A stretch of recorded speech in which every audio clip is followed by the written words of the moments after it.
Rayapati family విషయంలో జగన్ కొత్త ఆలోచన చేస్తున్నారా? రాయపాటి వారసుడు రంగారావుకు జగన్ కొత్త టాస్క్ ఇచ్చారా? మంగళగిరిలో లోకేష్ను ఓడించాలనే టార్గెట్ను రంగారావుకు ఫిక్స్ చేశారా? లోకేష్ ఓడితే రంగారావుకు రాజ్యసభ ఇస్తారంటూ జరుగుతున్న ప్రచారంలో వాస్తవం ఎంత? Watch this R24 special.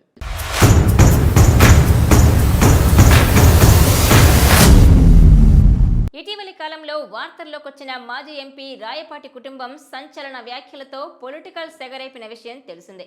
ముఖ్యంగా రాయపాటి సాంబశివరావు తనయుడు రంగారావు టీడీపీపై తీవ్ర స్థాయిలో విమర్శలు గుప్పించారు. నారా లోకేష్ సహా చంద్రబాబుపై విరుచుకుపడ్డారు. కట్ చేస్తే ఆయన వైసీపీలోకి వెళ్లేందుకు రెడీ అయ్యారు. దీనికి వైసీపీ కూడా గ్రీన్ సిగ్నల్ ఇచ్చింది. అయితే ఆయనకు ఒక కీలక టార్గెట్ పెట్టినట్టు తెలుస్తోంది. ఈ ఒక్క బాధ్యత తప్ప మరేమీ చేయాల్సిన అవసరం లేదని, ఇదే సాధిస్తే రాజ్యసభకు పంపిస్తామని వైసీపీ హామీ ఇచ్చినట్టు సమాచారం. రంగారావు కూడా తనకు ఏ టాస్క్ ఇచ్చినా ఓకే అని రెడీగా ఉన్నారట. అందుకే రాయపాటి వారసుడికి ఇప్పుడు వైసీపీ పెట్టిన టార్గెట్ ఏంటనే అంశం హాట్ టాపిక్ అవుతోంది. ఆ టార్గెట్ ఏంటో కాదు, నారా లోకేష్ ను మంగళగిరిలో ఓడించడం. నిజమే, ఈ లక్ష్యాన్ని సాధ్యమైనంత ఎక్కువ మందిపై పెట్టాలనేది వైసీపీ వ్యూహంగా ఉంది. ఈ క్రమంలోనే టీడీపీ నుంచి బయటకొచ్చిన కమ్మ సామాజిక వర్గానికి చెందిన రంగారావుకు పార్టీ ఈ బాధ్యతలు అప్పగించినట్టు తెలుస్తోంది.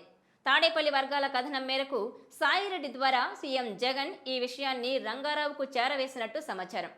మంగళగిరిలో రాయపాటికి కూడా అనుచరులు, బంధువులు, ఇతర సామాజిక వర్గాల్లో సానుభూతి పరులున్నారు. వీరిని ఏకతాటిపైకి తీసుకొచ్చి నారా లోకేష్ కు వ్యతిరేకంగా పనిచేయాలని, ఆయన్ను ఓడించాలని టార్గెట్ గా నిర్ణయించినట్టు తెలుస్తోంది. ఇక ఇప్పుడు టీడీపీని పూర్తిగా వ్యతిరేకిస్తున్న రంగారావు ఈ బాధ్యతను తీసుకునేందుకు రెడీ అయ్యారని తాడేపల్లి వర్గాలు చెబుతున్నాయి. ఇక ఈ పని చేస్తే రంగారావుకు ఎమ్మెల్సీ లేదా కీలకమైన రాజ్యసభకు పంపిస్తామని సాయిరెడ్డి ద్వారా వర్తమానం అందిందట. దీనికి ఆయన కూడా అంగీకరించడం, త్వరలోనే మంగళగిరిలో పర్యటనలు పెట్టుకునే దిశగా ఆలోచన చేస్తున్నారని సమాచారం. అయితే మంగళగిరిలో రంగారావు ప్రభావం ఎంత ఉంటుంది, నారా లోకేష్ ను ఏ మేరకు ప్రభావితం చేయగలరు అనేది ఎన్నికల తర్వాతే స్పష్టత వచ్చే అవకాశం ఉంది.